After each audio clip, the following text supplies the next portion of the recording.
Welcome to Soberly Speaking. I'm Julia Rangiheua. Imagine this. You're 21 years of age. You're at kick-ons or an after party, whatever you want to call it, surrounded by friends and music and drinks. You're offered a line of white powder, which you snort, only to accidentally slip into drug-induced psychosis. You hear voices, can't leave your house, can't go to work, and are overwhelmed by an unbearable urge to tear your skin off. This was Jade's real-life nightmare. What started as binge drinking and clubbing soon escalated to aggressive behaviour and a night of being so badly injured it was enough to scare her into sobriety. Trigger warning. We discuss themes of substance abuse in this episode. I hope you love this chat with Jade. Jade, you are also a recovering party girl. I'm so excited for this episode. I feel like we're going to really bond and really have some similar experiences. Take me back to when you were 18. Is that when you first started doing drugs? So it's crazy because when I was younger, like before I hit 18, I always used to look at people like at high school that were doing drugs and going out and drinking, and I would always be like, oh, I'm never doing that. Like, that's disgusting. And then as soon as I hit 18 and started, partying and going out and hanging around, I think it was the wrong people. That's when I sort of started to dabble. And then obviously once I tried it, it was, pretty much a no-go. I was never going to go back to not going out and not doing drugs. So it started off, just trying one ecstasy pill, and then, after I tried that, it would be the next time going out, and it would be, 3 ecstasy pills, and then the next time it would be like 4 or 5 in one night, and then, you'd get into the after parties, you'd leave the club at 6 a.m, you go back, you do another 4 or 5 pills, and then, it just escalated from there, really. Were you just taking this when you were out with your friends clubbing? Were you ever doing them, kind of just like sitting around at someone's house? Like, what was the extent of it? It was, it definitely started off clubbing, and I never really got to the point where, we were just sitting around just doing drugs. It was, look, we were doing drugs just sitting around, but it was more like smoking weed, and, just literally just smoking weed just because. And then obviously there was a lot of that involved as well. But yeah, obviously at after parties, the sesh would go on. So, you'd finish at 6 a.m. at the club, you'd move on to the after parties, and then you'd be there till, the whole next day, and then you'd be taking more drugs just to try and stay awake. And because obviously, I think when you're in that sort of mindset, you just don't want the party to end, right? You just want to be there. You don't want to have to go back to your home and deal with and face reality, essentially. So it was always trying to escape from that, I think. What was your drinking like around that time? Were you mainly binge drinking? Yeah, definitely. 100% binge drinking. Like, ridiculous amounts, and still up to before I came sober, it was ridiculous amounts. Like, I'm talking minimum 25 standard drinks in one night, and I could definitely hold my alcohol. I could hold my alcohol, but not mentally, if that makes sense. Mm-hmm. You weren't like a sloppy drunk? No, I wasn't a sloppy. I was an aggressive drunk. Talk to me about your friendships during this time. Were they mainly based around drinking and drugs? And I know that sounds extreme, and people listening will be like, oh my God. If we really look at our lives, a lot of our social groups are only based around alcohol. 100%. All of those social groups were based around alcohol and drink and drugs. Yeah, I'm not friends with anybody that I used to party with like that anymore, bar from one person. But obviously, she's grown up too. But yeah, they were all like, let's go out on the weekend. It was never any deep and meaningful, relationships. It was more so, let's go out. Who's getting the drugs? What are we drinking for prees? Where are we going? Let's try and organise our free entry everywhere so we don't have to spend money on that, because we want to spend all of our money on drugs. And yeah, that's all it was for I mean, and you know what, you are young at that point too. You know, you're not really forming, you think you're forming good relationships and you think you're going to have these people in your life forever, but you're still figuring shit out, you know. And it's a roller coaster. Completely agree. What was your personality like when you were drinking and doing drugs versus sober Jade? Yeah, bad. Not bad as like, you know, people didn't want to be around me, because people did want to be around me, because I've always been that crazy, confident party girl, never had any issues going up to people and having a good time and speaking to whoever I wanted, or finding people that had drugs and being able to get them for free. And there's an art to it. Hey, we're truffle pigs. We are truffle pigs. I could sniff out whoever had Coke within like 10 minutes of being within a venue. Sorry, 100%. Go on, honey. Yeah, and that was exactly it. You know, anywhere we can get free drugs, anywhere we can get someone to buy us alcohol, anywhere we can go to somebody's house after this all ends and spend the rest of the morning and the whole day at their house. Because obviously I was living at home at this point. I don't want to bring people back to my parents' house. And yeah, I was out of control. And then when I was sober, I mean, I was still a confident person, but nothing like I was when I was drinking. And as I said to you a little bit, you know, that when I was drinking and as I got older, it did start to turn into more aggressive behaviour. Let's get to Europe. Yes. I want to talk about this Europe trip. Jade, who did you go with? I went by myself, surprisingly. And how old were you? 21 at this point, yeah. Talk to me about the partying in Europe. So I had met some girls before going to Europe in Bali who lived in the UK, who lived in England. And I obviously told them that I was coming over to start a Kentucky tour, but they wanted to catch up while I was in London. Now, at this point, I'd only ever done sort of ecstasy, coke, bit of MDMA, obviously marijuana. Used to smoke that often back then, but I'd never sort of dabbled in anything heavier than that. I mean, look, they're all heavy, but I'd never dabbled in anything that was, you know, anything beyond that. And I got there and, we caught up and I went down and stayed with her for a few days. She lived in Essex, and massive party scene there. Like, I thought Australia was bad. Whew, that place is unreal. Tell me, what's it like? So what, like, let's say you're going out on the town. Like, what does it consist of? It's just drugs and drinking and just trashy people. And I don't want to like diss Essex or anything, but like they do have a name for like being really, really party people. And yeah, the name lives up. You saw it firsthand. I saw it firsthand. And we went to these disgusting, trashy clubs and just everybody's just off their head. And I've just never seen as many people cooked in my life, like just absolutely just in their own world. And before we went to these clubs, she sort of sat me down and she said, look, I've got drugs, you know, we've got coke, we've got ketamine. And I'd always heard of ketamine, but I was always a little bit hesitant of trying it.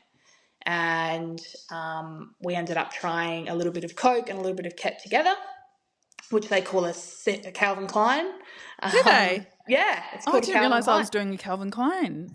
God, that sounds classier than what it is. I know. And I had my first snort of that and I was just like, whoa, like that feels good, you know? And those whole 3 days, I don't think I slept in that 3 days. We were waking up, we were doing it. Well, not waking up, we'd probably have an hour nap here and there because you have to. Your body just doesn't, you know, work unless you are having a tiny little nap. I don't even know if it was a nap because I was like, I remember sort of tripping out while I was trying to sleep, just like talking to myself. I mean, I found myself one night in a K-hole and I was in a toilet, a locked cubicle by myself, and I just remember just being in my body but not being able to move my body, just being like yeah, it was crazy. It was horrible, but I kept doing it because I loved the feeling. It was like this euphoric feeling that I'd never felt before. And honestly, since I had done it so much there, yeah, there was like no going back, because when I got home, that's all I wanted to do. So you finished the 3-day bender. Where to next? 3-day bender. So then I had my 3 Kentucky tours, which I was by myself, but obviously you meet people. But all I wanted those whole times, and they tell you as soon as you get on that bus, there is no drugs. You are not allowed to do drugs. If you were seen doing drugs, you're off the tour. But all I wanted every single night that we went out was drugs, and I would go fiending for them, and most nights I was successful. I would just, as we spoke about earlier, I would be able to sniff them out, literally, and obviously I sort of had to keep it a secret as well, because I didn't want anybody else telling my tour guide. So it just became a problem, but I didn't think it was a problem. I just thought, this is just going to bring out that better version of Jade. She's going to be crazy. She's going to be more liked. Yeah. Let's party. And in your own head too, because there's nothing worse when someone is gacked off their brain when they don't realize that we know, and it's so evident. They're sniffing their nose, their eyes are wild. So even though we're the hero, we're only the hero in our own story. 100%. Yeah. So you go through the tours, you get your hands on drugs. Are any red flags? I mean, I know that we've talked about you were young. Were there any red flags of like, holy fuck, I can't drink without doing drugs? 100%. I was so you were aware? Yeah. Oh yeah, I knew.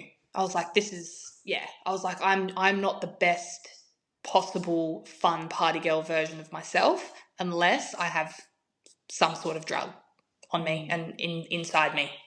Mm-hmm, yeah. Mm-hmm. And I knew it, but I didn't think it was a problem back then. I just thought I'm just being fun.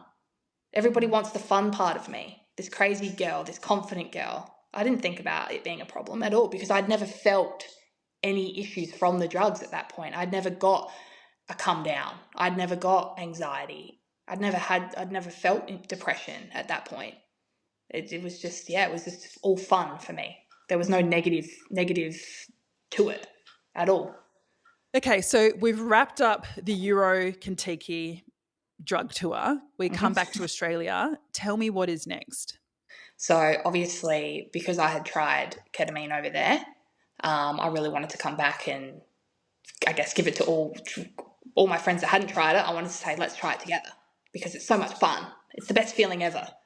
So managed to find some of that around Adelaide, but obviously it's a lot more expensive here. I was only working in hospitality, so I couldn't really afford it all the time, but managed to get my hands on some here and there, and it was just doing whatever I could, again, party. And then it got to one kick-ons one night after a massive sesh. We're all sitting around a table. There was a really sketchy guy that was at this kick-ons, and I'd only met him that night. He was very, very, very sketchy, like full, like sketchy. Like I'd never seen someone this cook before. And he went outside and he said that he'd just gone to pick up some Coke and came back, and he had, what looked like Coke in this bag. And, I wasn't really looking too much at it because I was so fucked up myself. And I just was like, yeah, we need more lines. We need to keep this party going. And yeah, he obviously, cut it all up, and we all had a snort. And at that point, I didn't know. I thought it was just Coke, and I just thought I was really fucked up. But the aftermath of that is what really, really, really sent me into what I think and what my doctor presumed, a drug-induced psychosis. So, yeah. Coke and it doesn't last in the system as long as something like that. At what point in the morning / night, like after how many hours did you think this doesn't feel like Coke? I reckon it was about 6 to 7 hours after, because we had left we probably stayed about 5 more hours after that. And then I got home, got into bed. And I remember, I'll never forget, I was trying to watch TV to put myself to bed. And I'll never forget the movie that was on. It was George of the Jungle. And God, what nightmare fuel, can I just say? What a movie to put on when you're coming down. Jesus, Jade. every time I see Brendan Fraser now, I'm like, triggered. Oh, triggered. So I remember putting that on and my friend was still with me at that point because she stayed over because she was just off her head too. And I just remember just something in my brain just being like, like, I can't relax. I feel fucking weird. There's something wrong with me. I don't know what to do. Like, I was like, I need to get up. I need to go for a drive. I need to go to the beach. And that sporadic voice in my head lasted for months. And it was just the most horrible feeling I've ever felt in my life. So the need to almost jump out of your skin and jump out of your bones and get out of these four walls, that fight or flight lasted for months. Yes, it was horrible. I thought I was going to end up in a psych ward. Yeah. I wasn't eating. I wasn't leaving my house. I was too scared. I was like sketchy. I was like that sketchy person that you see on the bus. It's like, I wasn't drinking, I wasn't partying. I went to multiple psychiatrists, multiple psychologists. They put me on antidepressants. They just thought it was anxiety. I tried hypnosis. I tried everything. And it was like this constant state of, like fight or flight. And everybody was like, what is wrong? And my mum didn't know what to do. And, I was having to try and sleep in my mum's bed every night. She was trying to put me to sleep. I wasn't sleeping. It was the most horrible thing I've ever experienced in my life. Were you honest to the doctors and to the psychiatrists about that night and what you think triggered it? At the start, I wasn't telling them the full story. Yeah.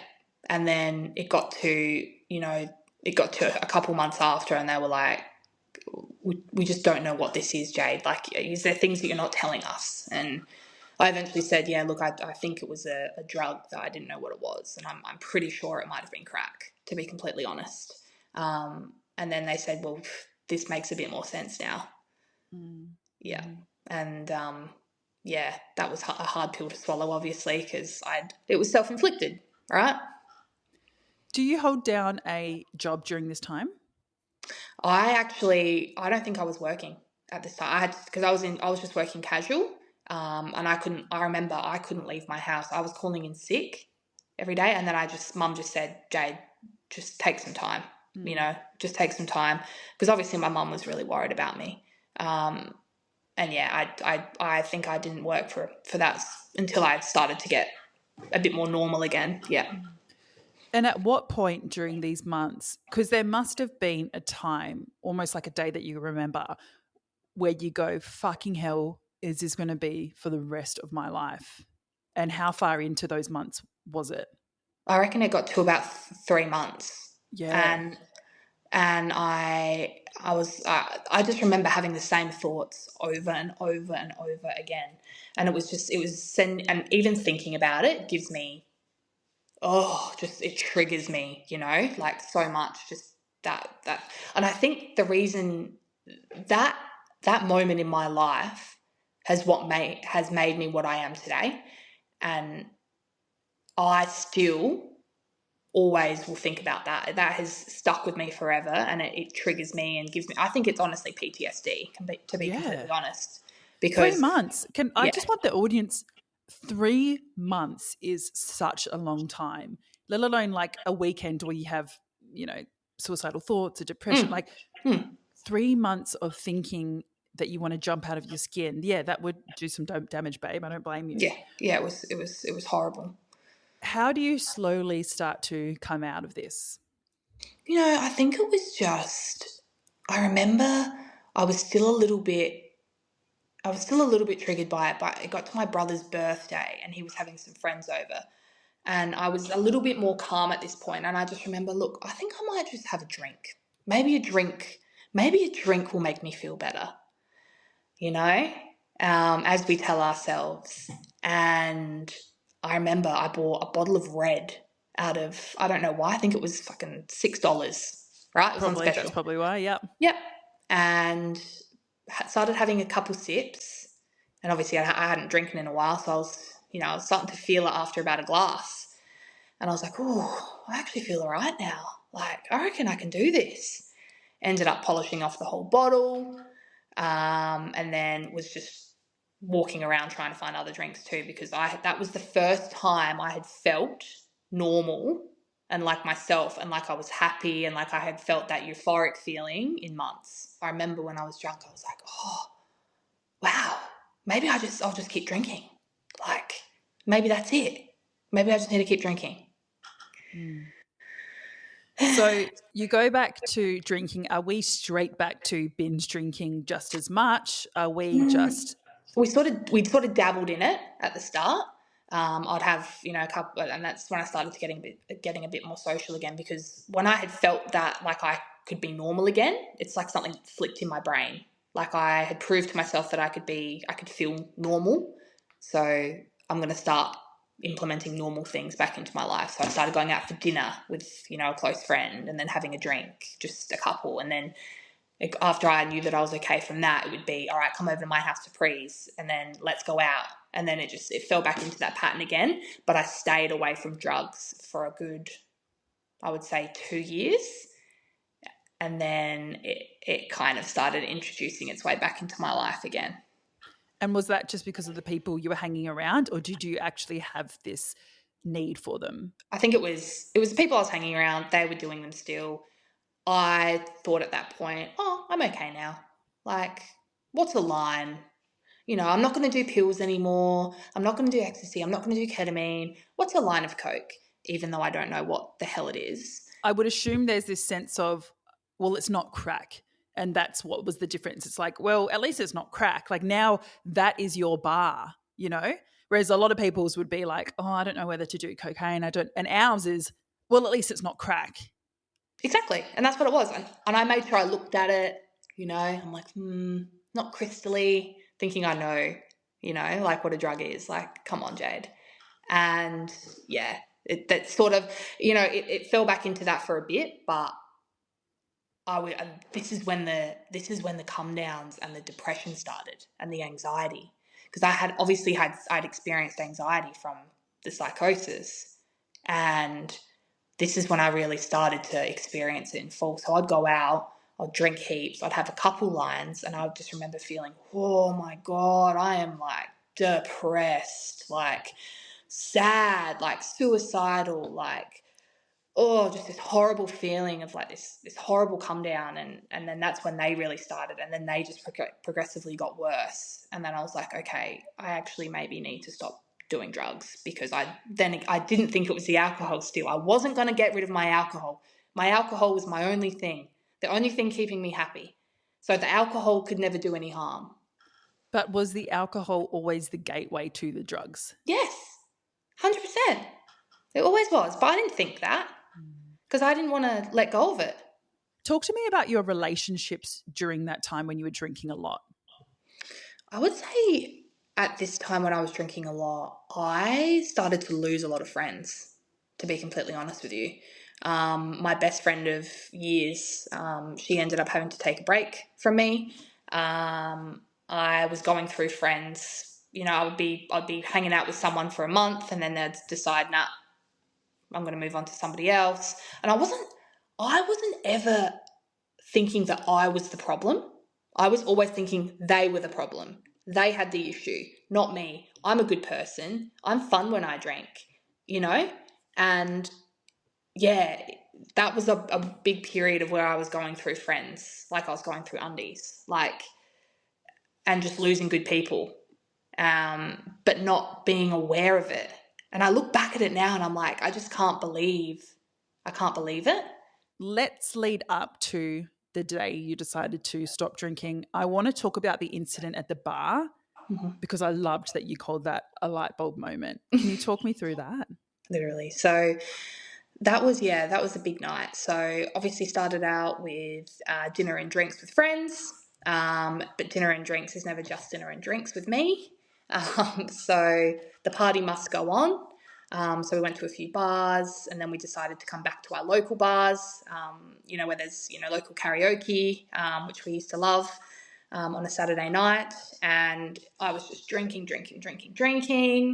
And then it got to a point I was always getting myself in trouble.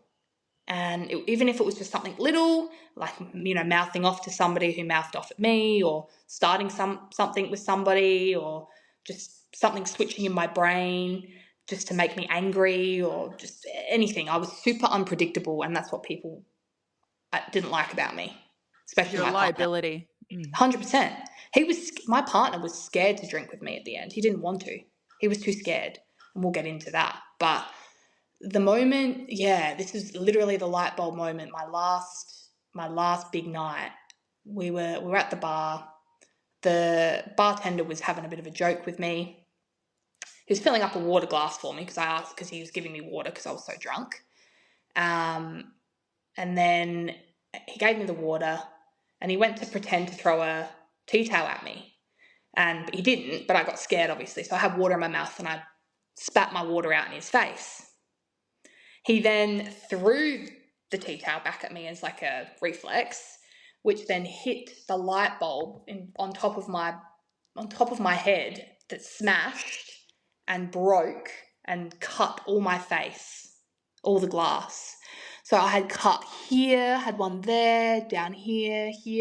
Jade's pointing just to all around her eyeball, by the way, just where she got cut. Yeah, it was crazy. And he straight away was like, oh, because I was pissing out with blood. So he pulls me out the back. He's trying to fix me up. He's dabbing water and ice on it and just trying to stop the bleeding. And obviously, he felt super bad. And I'm there a bit that was actually a bit scary. I could have lost my eye in that moment. You're very lucky you didn't. I know. It was that cut that was right on the edge of my eye. It was so lucky.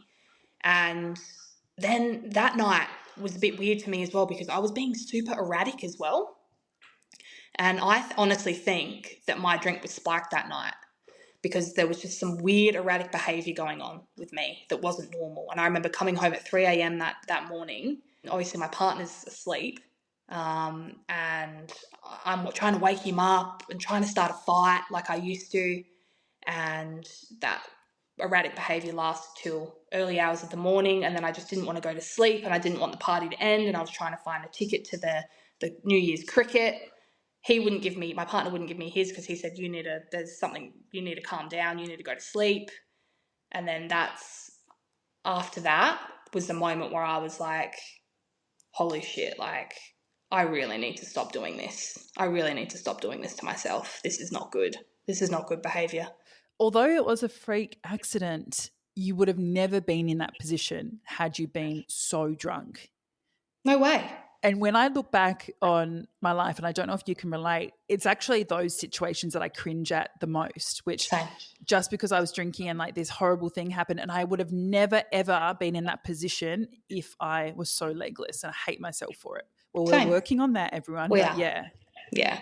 You touched on it before, your partner not liking you when you drank.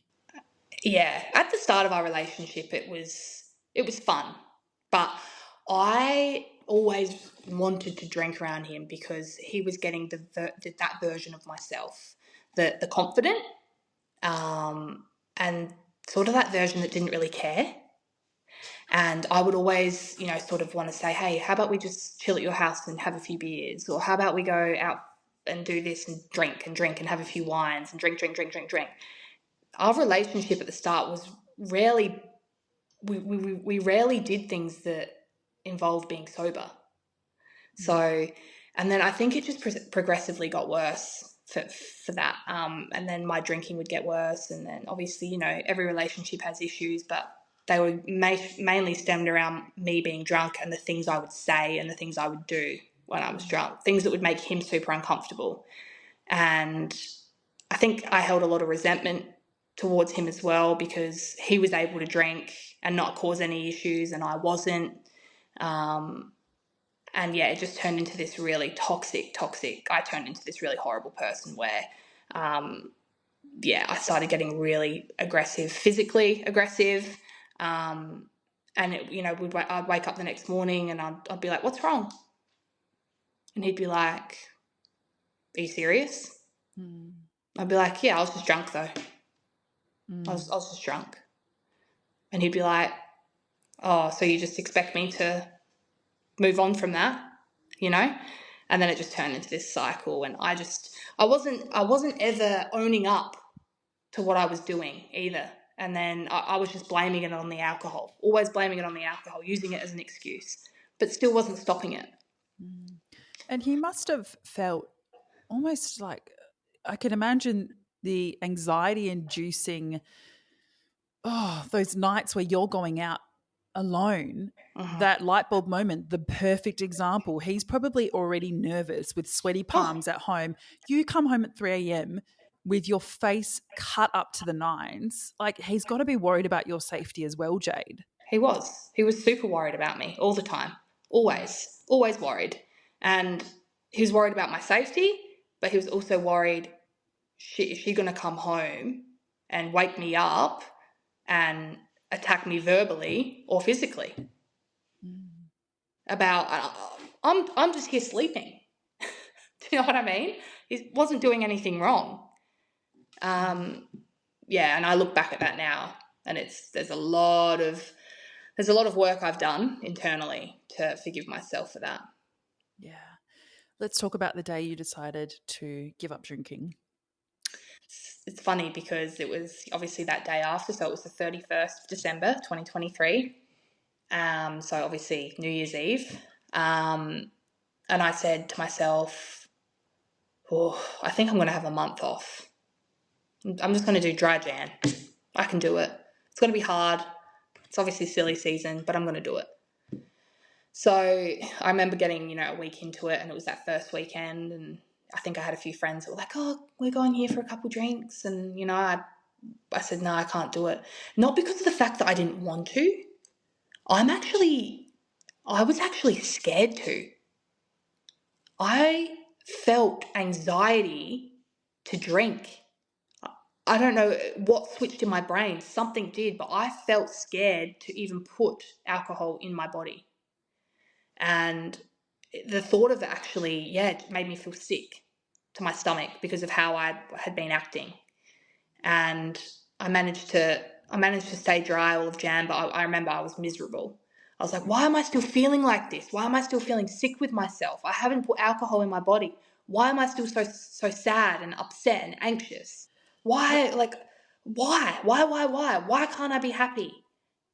Just sitting with yourself and just constantly going over the same things, the same thoughts, the same feelings, and you're trying to make sense of them, and you just can't. And after that first month, I was like, I still feel shit, but if I'm still feeling shit, maybe I need to keep going. So then I did Feb, and then I did March, and then I did April, and then I did May, and then I hit June, and that was 6 months. And don't get me wrong, it was a lot of crying was involved in those months, and a lot of FOMO, and a lot of growth, internal growth. A lot of therapy was involved.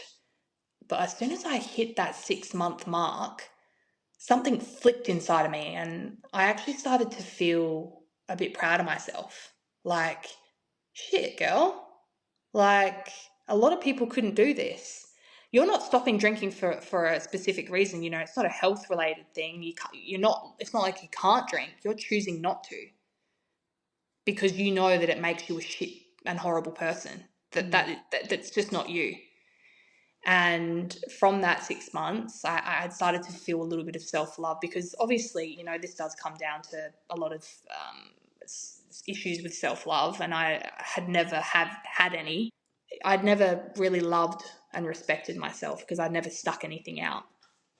So once I hit that 6 months, that was like a bit of a wow, And then, I managed to go through, I had my first holiday sober. Where was it? So that was in Tasmania. Okay, beautiful. So we went to Tassie, and I did it sober. My first ever holidays, obviously since I was a kid.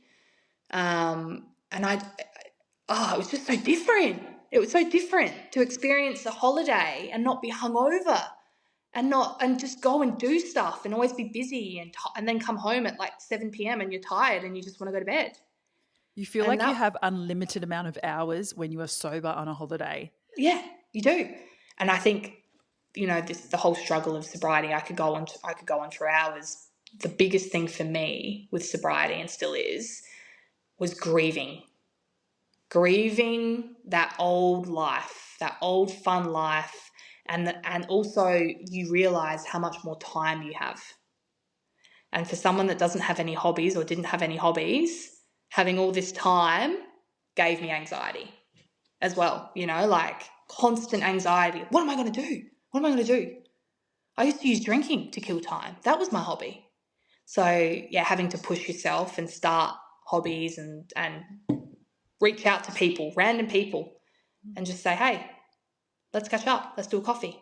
People that you think will have similar interests, So that's obviously been a positive thing about it, but it's been a journey. So now, yeah, I've 31st of December just gone. I had hit my 1 year, and that was just like a wow moment, And it's crazy, Jules, because I thought after that 1 year, I was like, I'm going to set myself that goal of 1 year. I thought after that 1 year, I'd think to myself, all right, I think I'm ready for another drink. I think I can do it. But I have not felt the need to drink. I have not felt it because I'm just worried. A part of me is super scared because I don't want to go back to how I was. A part of me is like, will I be able to stop myself at a certain amount? Probably not. And then another part of me is like, you have learnt to go and do social things that you never thought you could do sober. So why don't you just continue getting better at that? Tell me about your relationship now with your partner and how much it's improved. It's a lot better. It's crazy. Like, he's not scared of me anymore. He was 100% scared of me. So we're now able to get more deep with each other. He's more vulnerable, which I think is super important in a relationship. And I just think that the biggest thing now is obviously we've got way better communication, but he's not scared of me, and I know that he's not scared of me because I think I used to hate him for being scared of me. It's like that cycle. Yeah.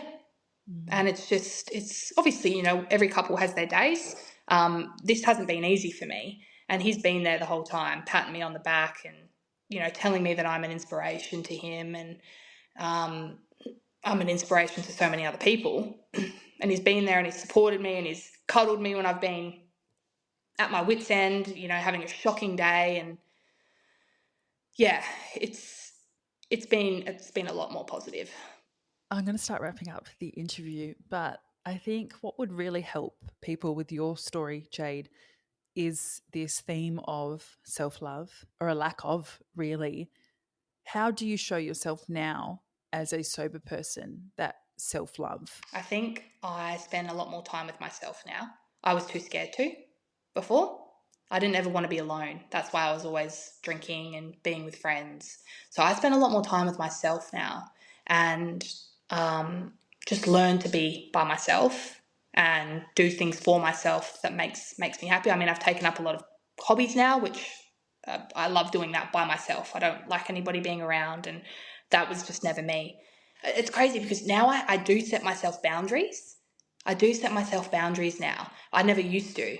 And I also self-reflect a lot more. And a lot of my girlfriends now, because I've formed a lot better, deeper relationships from being sober, a lot of my girlfriends say now to me, they say, Jade, you are probably one of the most self-reflective people I've ever met in my life. Like, you are and you are so aware of when it may have upset somebody. You're aware of, how you may portray yourself.